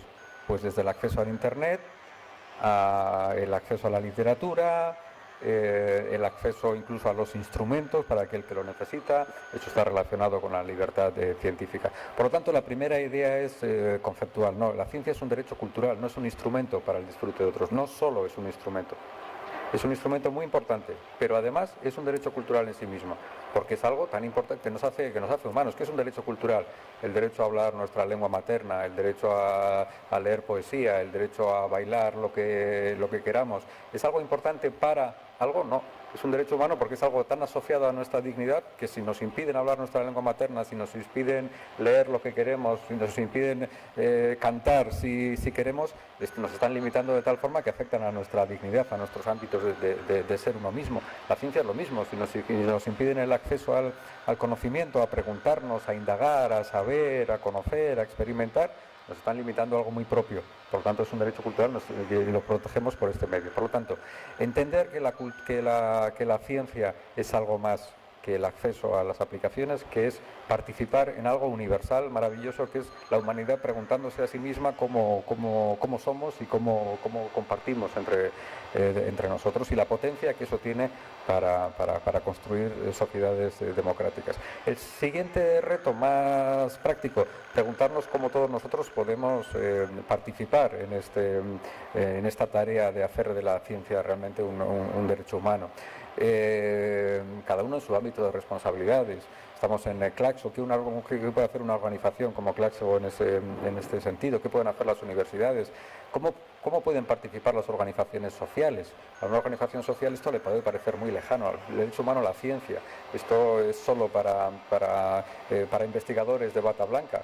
No, tenemos casos concretos en que problemas sociales concretos que se podían enfocar insuficientemente bien desde una perspectiva de derechos laborales o de una perspectiva de derecho a la salud, descubrimos que la perspectiva del derecho a la ciencia le da potencialidades de progreso social a esa demanda social en concreto, ¿no? Pues hacerse esas preguntas y participar todos en cada uno de nuestros ámbitos de trabajo en esa tarea. La otra más amplia de cómo volver a esa intención del 48 de poner la ciencia al servicio de la humanidad. Se ha hablado un poco del desprestigio de la ciencia, yo diría más bien del desprestigio del conocimiento, ¿no? Como la gran esperanza que era Internet, el conocimiento puesto a disposición de todos, se nos ha convertido un poco en, no sabemos manejarlo bien, ¿no? Porque se nos ha convertido en una trampa. Resulta que es un instrumento para poner el desconocimiento, el engaño, la mentira, las medias verdades, la trampa en la primera plana, en el primer...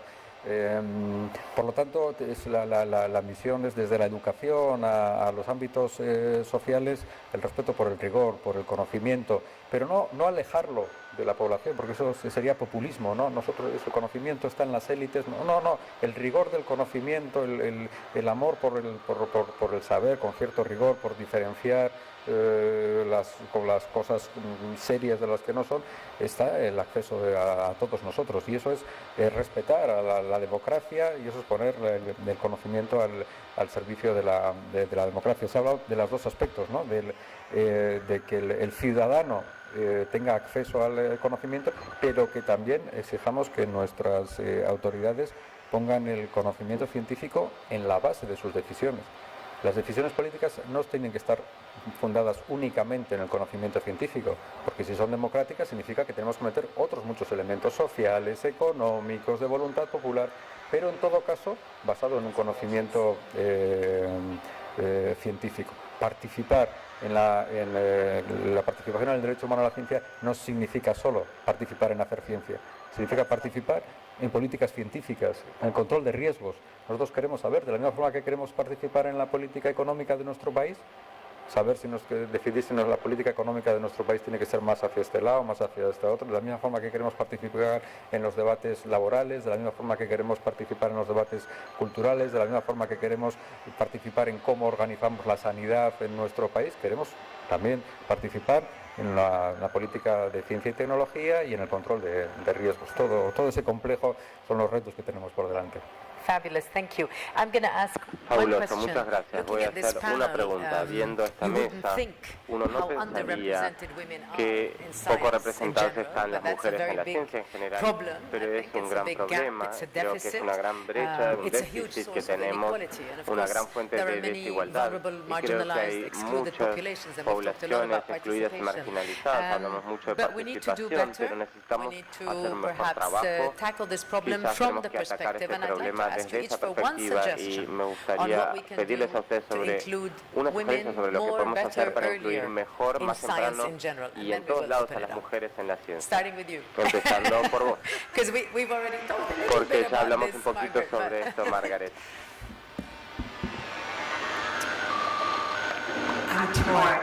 Bueno, estoy dividida porque tengo tantas ideas y no puedo decir una, pero bueno, voy a hablar un poco sobre la forma en la que enseñamos ciencia. Desde las edades más tempranas, muchas veces las ciencias se enseñan en lo abstracto. Y hay mucha investigación en educación que muestra que cuando uno conecta la ciencia a la resolución de problemas sociales, por ejemplo, cuando uno conecta la comprensión de la física o la comprensión de estadísticas o entender química a un problema social específicamente aplicable que a las chicas les gusta tanto la ciencia como a los chicos. Y esta idea de que si estamos enseñando ciencia de esta forma aplicada, donde podemos mostrar que aprender las fórmulas y los elementos químicos, todo eso tiene valor porque te ayuda a descifrar cómo resolver problemas. Y no solo estamos generando interés en chicas y mujeres en la ciencia, sino que también estamos educando a gente para que pueda participar de la redacción de políticas, porque entienden cómo la ciencia se relaciona con los problemas de su mundo. Estamos haciendo muchas cosas, pero uno de los beneficios de un enfoque de este tipo es que va a superar algunas de estas inequidades que vemos. Bueno, uno solo es difícil, pero no puedo resistir a mencionar algo en conexión a lo que dijo Margaret. Según el sociólogo Thomas Dupret, hizo una gran investigación en distintos países y descubrió que en la educación primaria los chicos y las chicas tienen un desempeño igual en ciencias duras. Es en la escuela secundaria donde las chicas empiezan a tener un desempeño menor. Yo creo que entonces la socialización más tardía es un problema. Entonces tenemos que deconstruir el patrón de socialización que viene más tarde. Y si tuviera que decir una sola cosa, mencionaría que es el marco de los modelos a seguir. Creo que tenemos que encontrar modelos que se vean como personas normales y no como científicas locas. Muchas veces está el estereotipo de que las mujeres tienen que sacrificar sus carreras científicas por las limitaciones de criar una familia. No, la realidad muestra que hay mujeres científicas muy exitosas que tienen familias y pueden ser nuestros modelos a seguir. Han hecho una introducción tal que para priorizar una han aprovechado para tocar otros aspectos. Yo voy a hacer la misma trampa en el sentido de que en el fondo yo quisiera decir dos cosas. Una, desde la perspectiva de los derechos humanos, obviamente están las situaciones más extremas en las que hay una vulneración directa del acceso a la mujer, o bien a la educación, o bien a los laboratorios, o bien a la investigación. Este sería el caso más extremo y más claro. Sin necesidad de ir tan lejos, podríamos hablar también de la necesidad de las acciones positivas, lo que en algunos países se llama discriminación positiva, en otros acción positiva para la promoción de la posición de la mujer tanto en la educación, como en la investigación, como en la profesión científica. Lo cual nos lleva a la educación.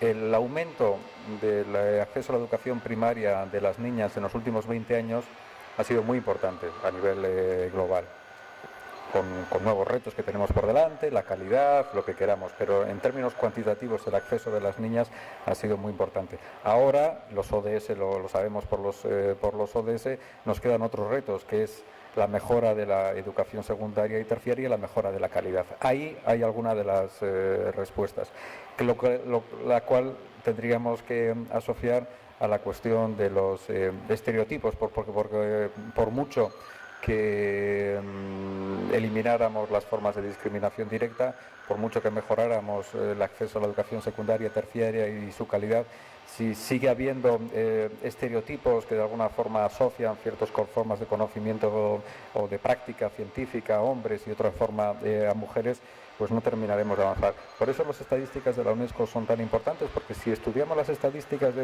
investigadoras, mujeres y hombres en las distintas regiones, nos podemos llevar sorpresas, porque hay algunas regiones en las cuales la igualdad general entre hombres y mujeres está más avanzada y, sin embargo, sobre este particular hay más diferencias. Y hay sociedades en las cuales hay más desigualdad general entre hombres y mujeres y, sin embargo, el porcentaje de investigadoras e investigadores es más, tendremos que preguntarnos por qué, ¿no? Se da esa variación de lo que podríamos esperar. Y ese es también el papel de la UNESCO, en tanto es la organización de la cultura y los estereotipos es una manifestación de la cultura. Thank you very much. We do of course Muchas gracias. insist on monitoring, on evaluating, on understanding the trends, and I think all of these are excellent solutions. Let me open it up if there are excelentes questions. soluciones. We'd love to Déjenme take abrirlo them a to any of the ustedes. Si alguno de distinguished ustedes panelists. tiene If you have preguntas a para burning distinguidos question panelistas, or si a alguno thought that you'd tiene like to algún share. comentario Yep, o and I alguna don't know if you have pregunta any que mics. quisiera Great, there's a mic there. realizar, algún Please go micrófono. ahead. Sí, ahí Perhaps viene you el can just micrófono, por favor. introduce yourself very briefly. Por favor, preséntese brevemente antes. Buenos días, Carlos Cortés, México, de la Universidad Autónoma Metropolitana. Obviamente el tema que se está tratando es sumamente complejo, ¿verdad? Porque se habla de la ciencia, cuando en realidad son las ciencias, y del derecho humano, cuando en realidad son muchos los derechos humanos que están involucrados. Pero el primer expositor empezó presentando precisamente el origen de esta preocupación a partir de una situación de guerra y de conflicto, ¿verdad? Pero en el fondo es también una relación de poder que está presente y que no podemos abstraer ahora y hablar de la ciencia como algo que está fuera de las relaciones de poder. Y precisamente los derechos humanos son algo que se puede ejercer en el marco también de unas ciertas relaciones de poder. Y la ciencia pues está al servicio del poder económico y del poder político, ¿verdad? Lo que ha sucedido en los últimos años es que mucha de la ciencia, sobre todo de las ciencias duras, de las ciencias, de la tecnología que se desarrolla a partir de estas ciencias, se desarrolla al servicio de un proceso que cada vez acentúa la desigualdad y la concentración. Paradójicamente hablamos de la sociedad del conocimiento, pero vivimos cada vez una sociedad donde la concentración no es solamente de la riqueza, sino también del poder y del conocimiento. Bueno, eso es digamos, me parece que no podemos dejarlo de lado porque pues parecería que nada más es un problema de generar conocimiento y está al servicio de la humanidad y no es así, desgraciadamente o desafortunadamente. Pero quería señalar solamente una cuestión que es ¿qué pasa con la apropiación del conocimiento que no es generado en los laboratorios ni en las universidades, sino en la sociedad, sobre la naturaleza, sobre el medio ambiente, sobre los recursos naturales, y que es apropiado por personas o por corporaciones que lo patentan? O sea, estamos en un proceso en donde la apropiación del conocimiento ya se da a niveles verdaderamente terribles, ¿verdad? De cómo se han patentado semillas y bienes desarrollados por la humanidad a lo largo de los años. Y nada más para lo último, esto tiene que ver con un tema que no aparece generalmente, que es, se habla de los derechos, se habla aquí de los derechos civiles, de los derechos políticos, se habla de los DESC, pero no se habla de los derechos ambientales. América Latina es la única región del mundo que incluye los DESCA, ¿no? A diferencia de otras regiones del mundo, ya no digamos de Estados Unidos, que no reconoce los derechos económicos, sociales y culturales. ¿Cómo influye esto en todo el proceso de generación, apropiación y desarrollo de un conocimiento realmente que esté al servicio de la humanidad? Gracias.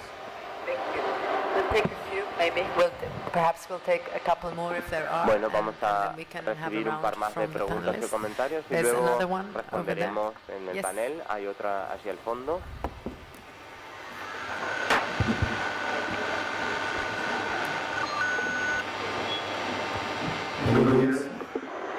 En primer lugar, agradezco a los ponentes la interesante intervención que acaban de hacer. Una reflexión y una pregunta.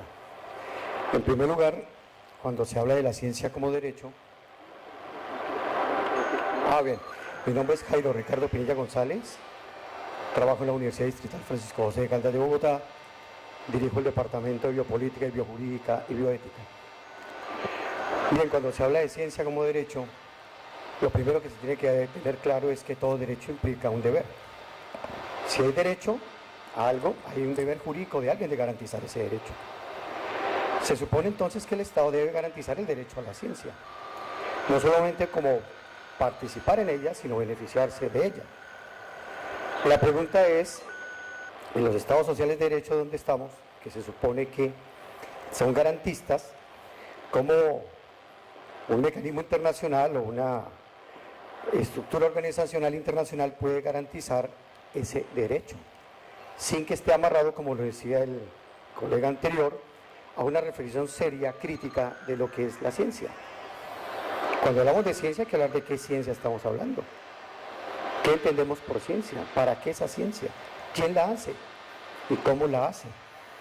Pues el evento que nos invita Claxo hoy es de pensamiento crítico.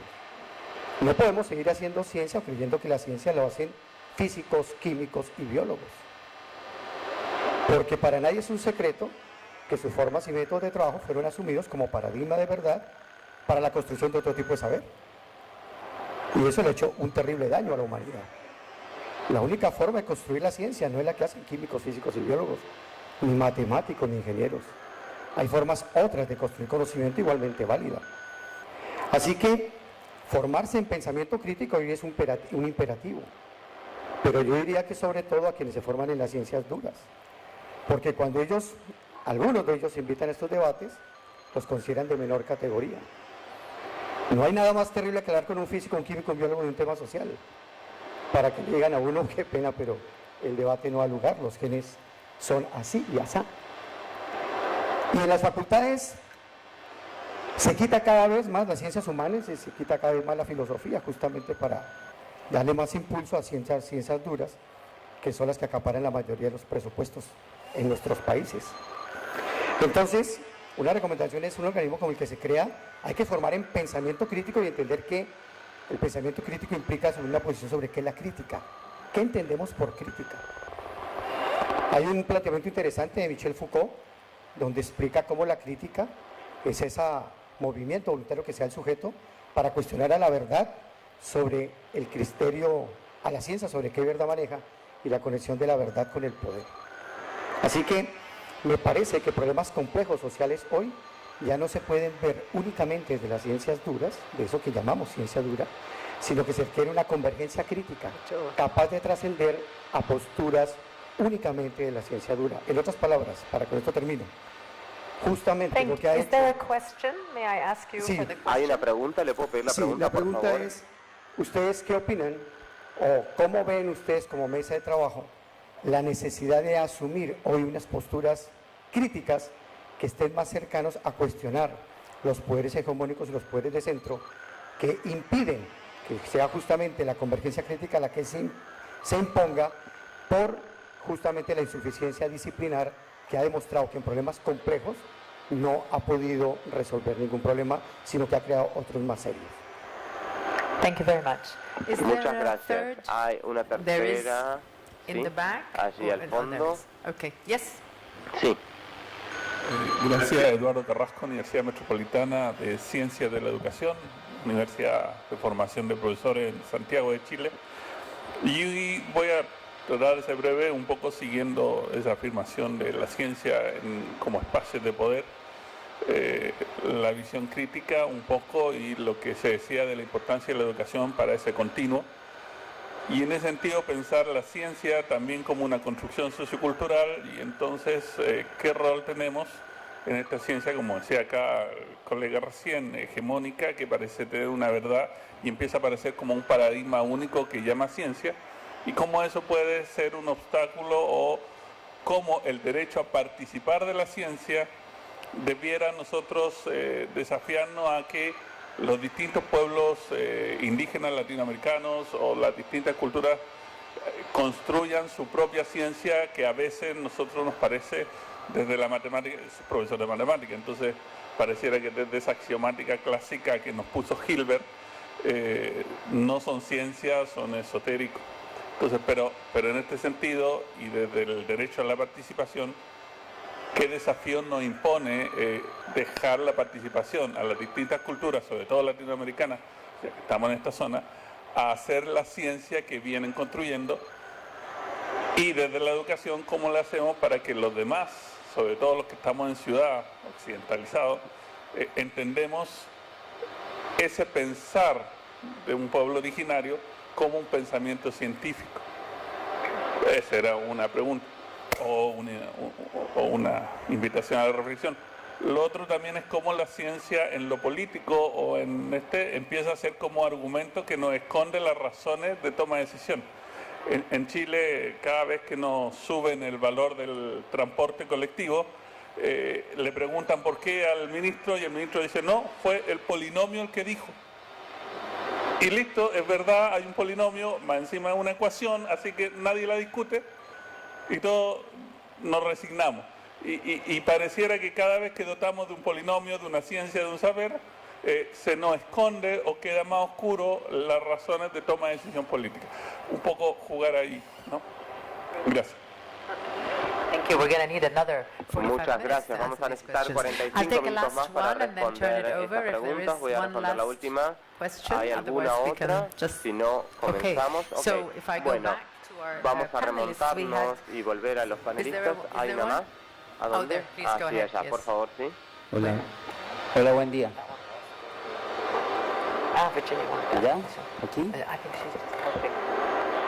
Buen día. Soy Vladimir Montoya Arango, Instituto de Estudios Regionales, Universidad de Antioquia. Bien, la conversación es muy interesante, pero creo que amerita involucrar variables que quizás quedaron o no suficientemente tratadas o advertidas, pero no a profundidad. El tema del acceso y la democratización es importante, pero además del acceso a los resultados, en la perspectiva de beneficio de la ciencia, de beneficiarse de la ciencia, está el tema de los datos y el tema de la metodología. Ciencia abierta es un horizonte que involucra, por supuesto, esos dos horizontes que complejizan aún más lo que ustedes están tratando como democratización, y que para nosotros en nuestras universidades latinoamericanas se vuelve muy complejo y problemático, sobre todo cuando estamos sometidos a la tiranía de los rankings, a la tiranía del acceso, del ascenso más bien, en estructuras jerárquicas de geografías del conocimiento, en las cuales los rankings marcan estándares y horizontes que limitan y condicionan y coaccionan nuestro quehacer científico. Eso quería ponerlo allí porque me parece que es fundamental abrir y profundizar la discusión hacia allá. Y lo otro, en lo que acaba de mencionar nuestro colega chileno, es fundamental involucrar los sistemas axiológicos, porque cuando hablamos de ciencia estamos hablando de un sistema axiológico universalista, en el cual ese sistema axiológico elimina la posibilidad de que las cosmogonías, los otros saberes y las diversidades epistémicas de nuestra América sean consideradas parte de la posibilidad de unas ciencias que habría que considerar en su capacidad de involucrar esas diversidades epistémicas. Quería poner esos temas para que, por favor, la mesa nos ayude a profundizarlos. Gracias. Thank you. We're going to have to turn it over Muchas to the gracias. panelists Se lo voy now a for a tener que final pasar a nuestros 3 panelistas minutes. por unos 3 minutos finales And we're cada going to start uno, with Elisa y because vamos she has a to go at comenzar 12 con Elisa sharp, I porque ella remember. se tiene que ir a las 12 en punto, no Benefit recuerdo. sharing and El intellectual property. compartir los Then we beneficios have y open propiedad science intelectual, at the tenemos end. ciencia The role abierta of al the final, states, el rights papel and de los duties estados, understood derechos y together, obligaciones power entendidas en conjunto, las structures estructuras and de decision poder, making, the las question, tomas de cultural decisiones, diversity, la we may diversidad come back cultural, to the quizás podemos contribution volver of a the eso, la South to the global contribución North, al sur, to the al global norte debate, global, environmental los rights as debates a globales, subset. Take your pick. en los temas Elisa, you go first. medioambientales, Elisa, elegí. Even though I am trained as a political Si bien scientist, yo estudié power como is a hard issue to tackle in 3 politóloga, minutes. voy a hablar de estos Anyway, aspectos también. De Since todas I have to maneras, choose, ¿cómo tengo que I choose elegir to comment on hacer un power comentario and sobre el poder environment issues? y cuestiones del No, medio ambiente? derechos ambientales is something, it's a Los bad derechos word. ambientales es bueno y los Estados Unidos no aceptan. Entonces están provocando la maldad. Para abordar estas cuestiones tenemos que pensar en la política verdadera, no solamente la ciencia. En la ciencia hay que ser crítico, entonces tomo otra pregunta ahí. Ser crítico no es todo. Creo que uno de los problemas de las ciencias sociales latinoamericanas es que simplemente hemos sido críticos. Hemos evitado ser también constructivos con nuestras propuestas.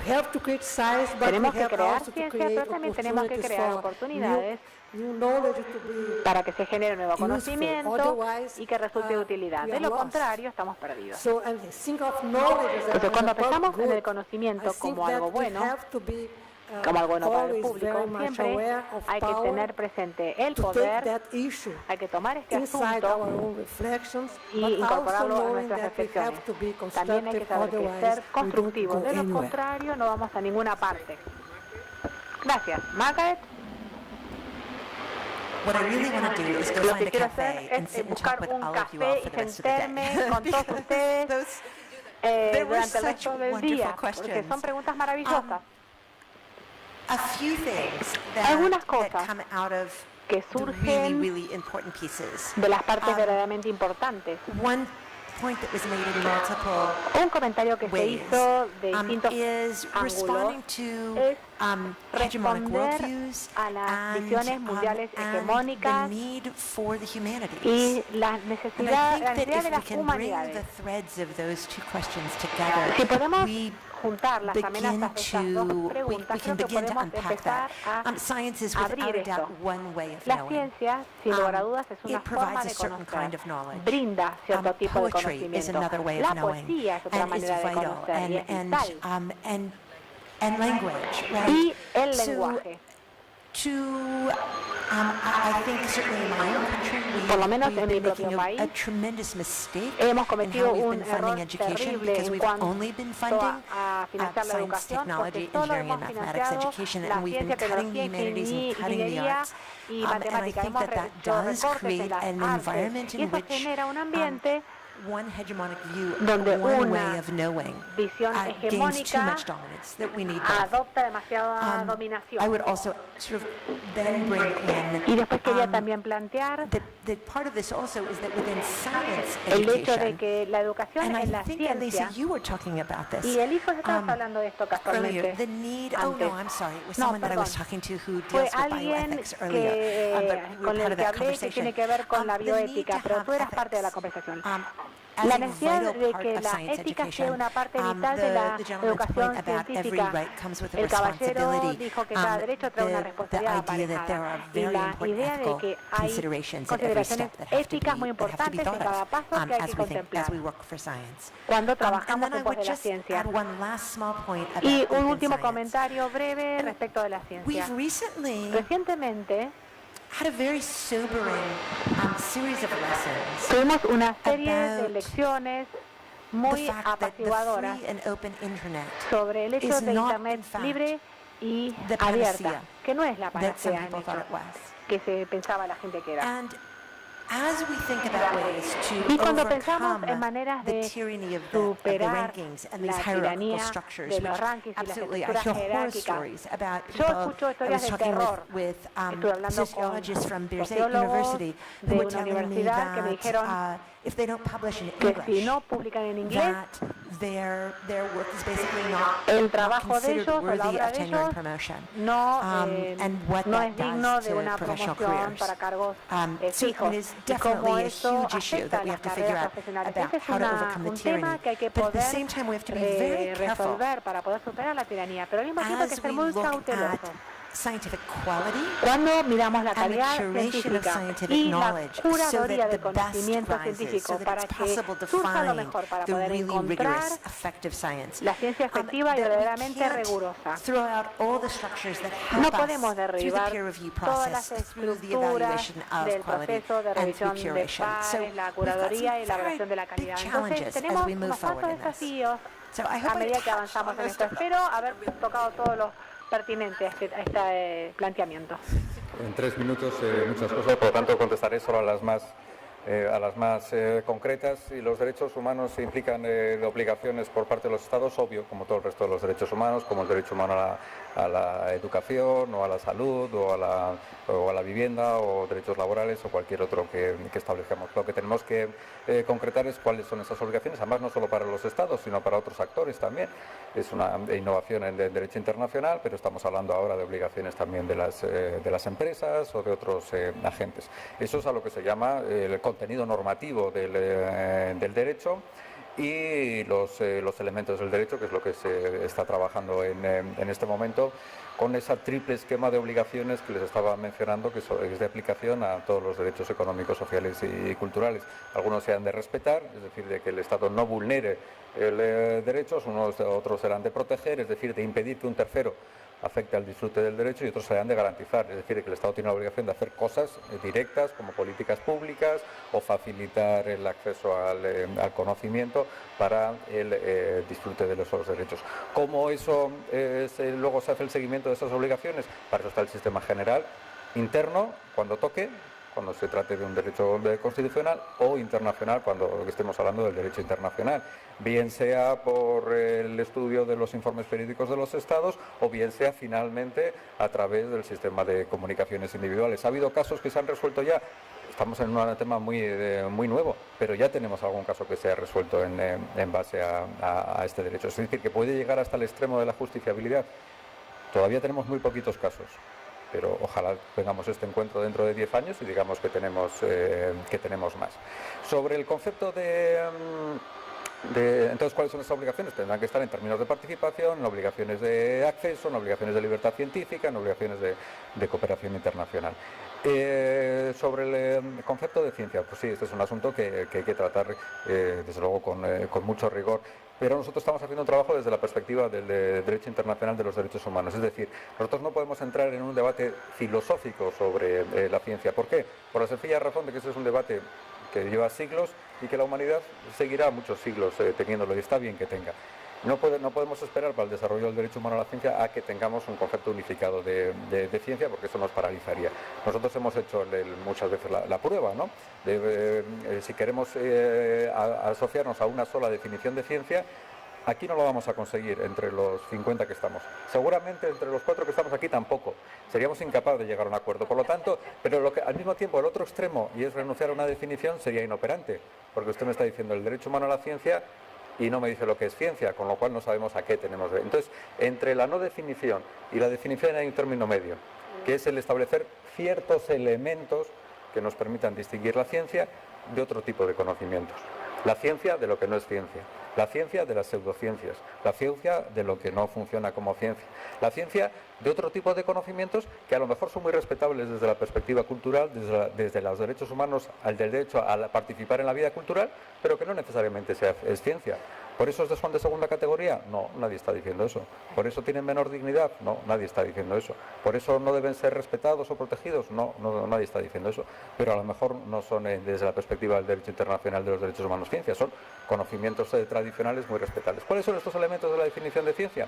Pues tendrán que ver algo con el debate abierto, tendrán algo que ver con que la ciencia es una empresa universal, que no hay algo así como una ciencia para unos que funciona para unos y una ciencia que funciona para otros. No hay una ciencia para vascos y una ciencia para rusos y una ciencia para norteamericanos. Tendrá que ser algo así como que está abierto al debate racional, al discurso lógico. Habrá cierto tipo de conocimiento científico que esté abierto al contraste con respecto a la experiencia, a cierto tipo de conocimiento científico, no todo necesariamente, con la prueba y con el reloj, con la falsación, para llegar a la conclusión de que el conocimiento que está únicamente basado en la tradición o únicamente basado en otras formas de iluminación puede ser un conocimiento cultural muy respetable, pero no necesariamente es ciencia a los efectos de lo que estamos hablando aquí. Totalmente, queda claro que para UNESCO es difícil imaginar lo que no puede hacer este grupo. Creo que tenemos un compromiso muy enriquecedor, compromiso con el multilateralismo en un mundo multipolar donde estamos comprometidos comprometidos con perspectivas múltiples, donde tenemos que reunir las esferas sociales, económicas, culturales y políticas, así que les agradezco a ustedes como aliados muy preciosos de esta lucha y continuaremos, y muchas gracias a ustedes por acompañarnos.